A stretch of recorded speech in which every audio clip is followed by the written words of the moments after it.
This is my second budget process on the Board of Supervisors and my 16th overall from my time on the school board. Watching this process play out from the school side, I saw two very different worlds. From fiscal year 03 until fiscal year 08, revenue was exploding in Fairfax County. On the school side, we were able to fund raises for our employees and make critical new investments in our schools. On the county side, times were good for employees. The Board of Supervisors was growing the county workforce and cutting the real estate tax rate. I remember going from $1.23 to 89 cents. Times were good.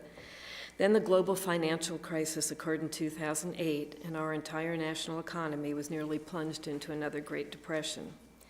The budgets of FY09 and FY10 were painful, but those massive cuts were needed, and our community was suffering far worse than our county government. We saw underwater mortgages and record foreclosure levels, and no area was hit worse in the region than what the Washington Post labeled the Ring of Fire in Prince William and Western Fairfax within the Sully District. Those budgets were about survival and waiting for a better day ahead. 8 years later, we're still waiting. We cannot cut our way to prosperity. Low-growth Fairfax County budgets have become the new normal. Our key priorities are put off year to year and broken into 5-year plans that the board cannot fund by the second or third year. Our county executive publishes a 2-year budget with the current year in balance and the second year facing large deficits year after year. Each year we look into the future to see that our small growth in the budget will not fund our needs. I believe it is time for the board to step back and consider if our budget process is working the way it should. We talk a lot about the days in Fairfax County when the county was exploding in growth. I came here in 1984 at the height of that boom.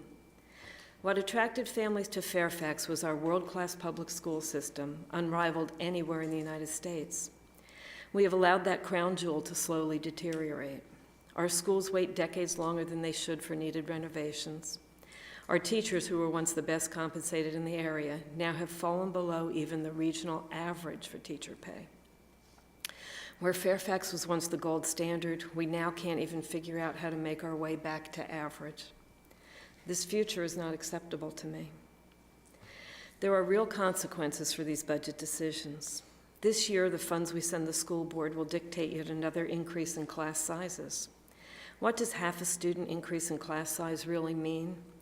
To the public tuning in, it may not sound so bad, but it has a real cost, because increased class size is really just a nicer way of saying cutting teaching positions in the school.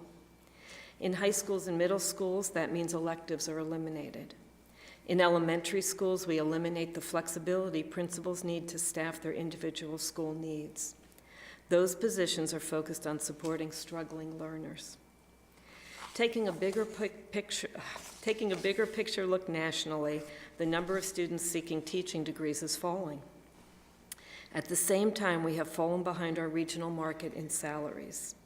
That has led to another new normal in Fairfax County. Around 200 positions in the last 2 school years were still vacant on the first day of class because a qualified teacher could not be found. Some of these positions were never filled by a permanent teacher this year. We have not addressed this problem, and now the next school year will be the same. Teachers in schools are only one example of a county budget that is unable to meet its basic needs. This budget will once again not fund the market rate adjustment that our employees need to stay competitive with neighboring jurisdictions. This is not right. Our employees know it's not right, and our community knows it's not right. We must begin to treat our county employees as valued partners, and that means keeping our promises to them. From my conversations with the community, I know we have growing police needs, mental health needs, and other important human services needs that are not funded in this budget. As an aunt who has recently lost my niece Jalen to the opioid epidemic, I understand we cannot afford to wait any longer. In my family, 2 young children were left behind without a mother. We had 80 opioid-related deaths in Fairfax County last year. We must take the lead on this crisis and do it immediately, and I am happy to see we have budget guidance to deal with this issue. These are only a few examples of the problems I see with the budget, both in the process of how it is created and with its final result. As a fiscal conservative who understands how important investments can be, I can't vote for a budget that fails to keep our promises to county employees in a year when we should have been able to. And I cannot vote for a budget that punts deficits and more problems into the next year without any sort of problem how we will fix them. So I will be voting no, and I hope in the next year we can do a lot better. I look forward to working with my colleagues and the county staff to produce a better budget in fiscal year 19. Thank you. Thank you, Supervisor Kathy Smith.